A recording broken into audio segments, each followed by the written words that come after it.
seems a little weird for an entire show to be dedicated to mothers. When does that ever happen? I don't want to leave fathers out of the motherhood experience at all.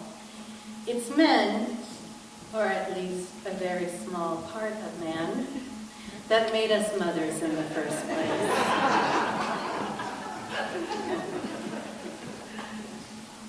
So this is advice to new fathers.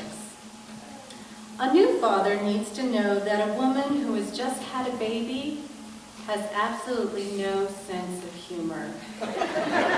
Her hormones are up and down and all around trying to find their way back to normal. This is prime annoyance time with anything that is over 10 pounds and not gurgling or cooing at her. So I dedicate this portion of the Listen to Your Mother show to the men in our lives who, if they'd like to stay in our lives and in our children's lives, might want to consider this list of advice for the sake of family cohesion. Number 1.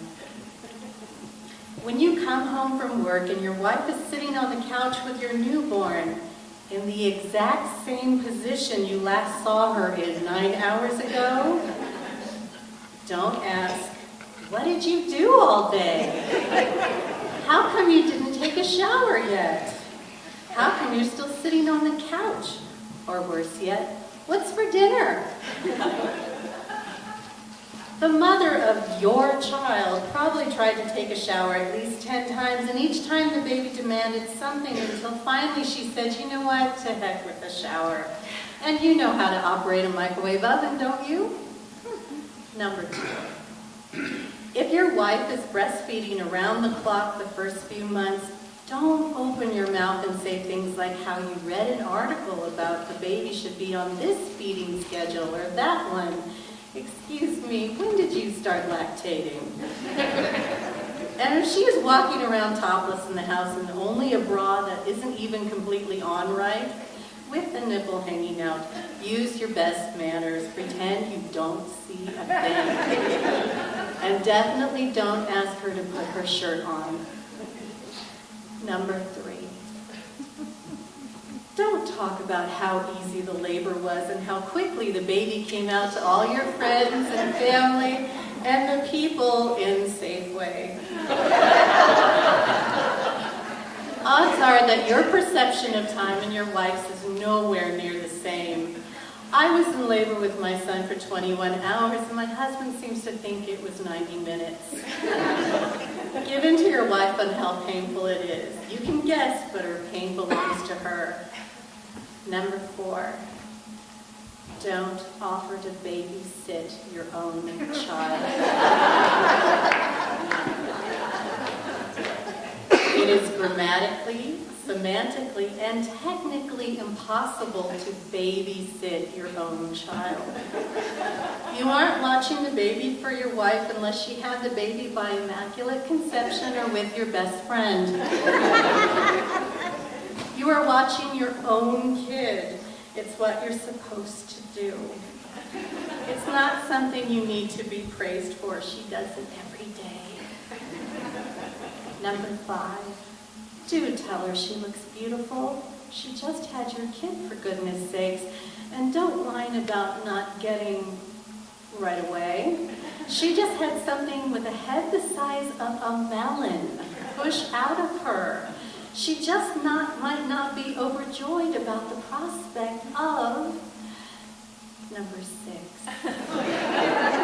And related to that one, don't tell her you think this whole child having thing is great and you can't wait to get started on the next one. Most women, I venture to say, might want to get used to that first one, thank you very much.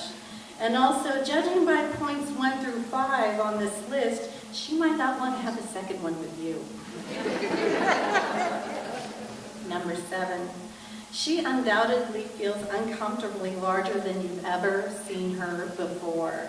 This is seriously dangerous ground. You can probably get away with buying her a gym membership she's requested, or watch your own children so she can jog. You, by the way, are losing your hair.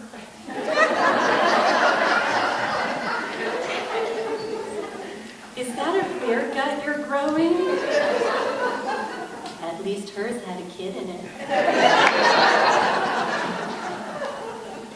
Number 8. If she happens to be walking around the house barefoot, no barefoot and pregnant or barefoot trailer trash jokes. Now is a really good time to practice restraint.